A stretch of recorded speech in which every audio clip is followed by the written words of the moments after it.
Hello there, and as usual, I'm Aaron from Laststandgamers, and welcome. So today we're taking a look at two more of Hombre's ships. Now last time we saw his Russian-inspired giant sort of battle carrier, and I've been keeping an eye on some of his other workshop items, in particular these little squiddy-like fighters that are stuck inside here.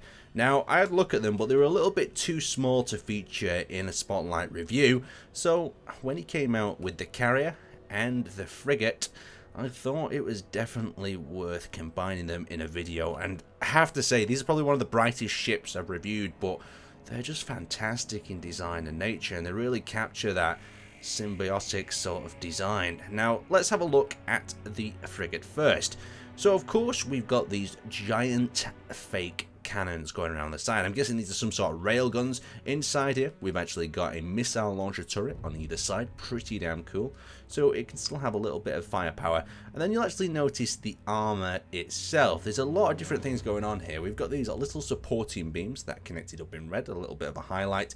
And behind there, we've got this really cool spaced armor design once again. Now, some of you said on the carrier that the spaced armor maybe wasn't done intentionally, but maybe just for an aesthetic sort of value. And when I see more of his ships, they would really be quite useful. This spaced armor is going to add a lot of protection to that whole area. We've also got this little light bulb here at the front. This is connected up with a connector. You can see the camera tucked in there, and it just gives that creepy sort of red eye glow. Now, the carrier also features that, but we'll talk about that a little bit later. So as we come down to the bottom here, you'll notice we actually have a thruster enclosed. Just look at that shape. Look how it sculpts into the design. When you're doing things that are alien-like or symbiotic-like, it's really important to work with natural curves and shapes. And you can see how the armor just wraps around the top of the frigate. And then underneath here, we've also got the armor wrapping around the lower segment. Then color contrast is just beautiful to the eye.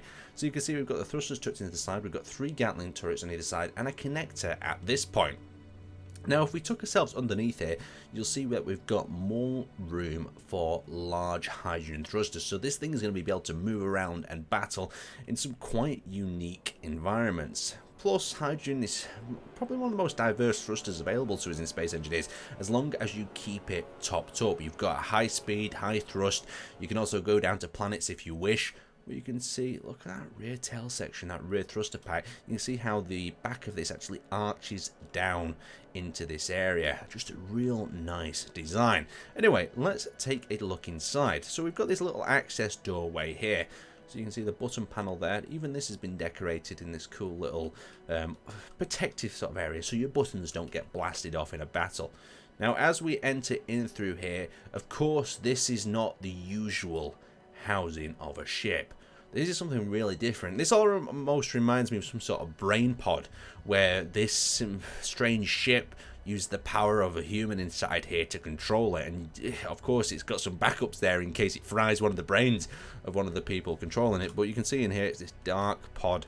Ooh, quite scary and creepy. And behind there, you've also got the reactor. So let's just take a little bit of a look through the rest of the inside and guts of this. So you can see it's actually cram-packed with gyroscopes and other vital components. And since it's got such a narrow body shape, you wouldn't think this, but there isn't a massive interior going on. Of course, it's all been piped up very nicely. So maintenance would be a little bit of a pain back here. But you can see from the design itself, it's got everything you need. A cockpit, that's pretty much it. So jumping yourself into this frigate, you can have a little bit of a scale against my character. To some, this wouldn't be a frigate. Let's just pop the door open and see how this unseals. So as we enter into what I like to call the brain module of this frigate, both doors open. And now that we're inside, we should be able to seal it up behind us. So we've got the close feature, number 7, sealing the brain pod up once again. There we go, 6, 7, seal the brain pod both sides. That one accidentally opened. Let's have a look at the movement of this ship. So gyroscopic control is great, really quite maneuverable. And since we've got hydrogen thrusters, we can maneuver and check this acceleration out. So as soon as we hit that, for a ship of this size, we can really do some movement. You can see the thrusters powering away in them lower sections with them round gun-like turrets. Really cool. If they could turn and remote control as well, that would just add to it. But of course, that's unneeded sort of movement. But just look how it moves through space. And of course, we've got ourselves our rocket turrets. Oh, shooting is disabled in this safe zone. I've not put shooting on. Oh, for obvious reasons. If we put shooting on, we might destroy the rest of the strange creations that I'm working on in the background. So we've got the missile turrets that come from the side there, and you can see it can turn and maneuver pretty damn well, and that's what you want from a frigate like this. So let's bring this to a stop and have a look at the carrier. So the carrier over here is, of course, almost twice the size, and it still has that very natural looking design. You can see the shells wrapped around it, and it's got these like feeler type fins that look like they move as you pilot this thing. You can see they're all on rotors in there. We've got some missile launchers located up at the front, and we've got 4 large hydrogen thrusters.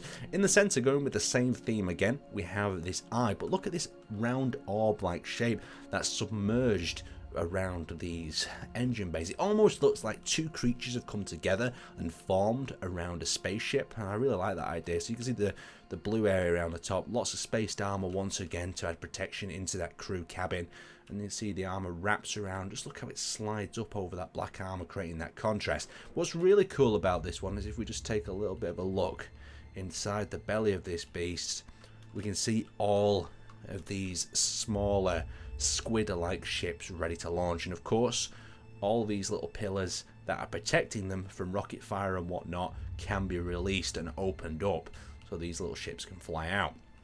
Now, as we work our way towards the rear, you can see this larger black section. We've got more hydrogen thrusters pretty much all over this machine, and another set of 3 on each side, large hydrogen thruster wise. So then we enter into the top segment. The top segment isn't really anything special, it's just more protective armor, and from a battle sort of point, it's very, very functional. Something I might start doing on more of my ships, this sort of spaced armor. Now, so you can see over here we've got 2 more fins, but look at these fins. They're not just aesthetics. They've actually got a decoy block in here. The decoy blocks on each one of these are going to distract the fire, especially if they're wiggling up and down. We'll have to see when we pilot this thing. So a little bit more detailing on the thruster housing. Let's have a look at the rear thrust area. So we've got this long, sort of elongated thruster. Just look at the detail. You can see there's some round box being placed into that. The time and effort that Hombre's gone into this, just crafting each individual segment, must have been hours of reworking. And you'll even notice there is some atmospheric thrusters tucked here inside as well. Pretty damn cool. Nice big thruster housings either side, and you've got a really cool, nicely shaped, very sort of animal looking ship. But the question is, just how do we pilot this thing? Well, it all comes to the front area once again. We need to get ourselves inside. Now, looking for an entrance on the surface is a little bit difficult, and it'd be scary for a attacker. They'd be thinking, just how are we going to get ourselves in here? Because what we've got here again is another brain pod. So you can see that little thruster housing that's protected around this particular position. We've got the pod there, and we've got all these seats. So these seats, I'm guessing, are going to control the other drones, and you can see the actual entrance hatch here on the top, just tucked in to this housing area. Really cool. Not a massive interior going on, but with a ship like this, you wouldn't expect it because there's not going to be humans and people running around inside. If I just look through the actual interior here, you can see it's just chock-a-blocked with blocks and different things, these cargo containers, the supplies that these ships need. There's no real interior because, of course, this is just using them people as a sort of host, I'm guessing, to pilot it. Let's pop ourselves back in, try not to blind you with all these bloody blocks as we're looking through each one of these sections. But it is nice just to see how they're laying things out and how the hydrogen thrusters are placed as well. So let's drop ourselves into the brain bucket and see what's going on here. So over to the main control seat. There we are. We have the option to get this thing moving. Let's just check our HUD. So we've got the hangar doors, we've got the turrets on and off, we've got hangar doors override, and we've of course got the jump drive. So let's access the hangar doors and just have a look at this. Oh, look at that, it opens in sequence as well. That is beautiful, and it's doing that on both sides.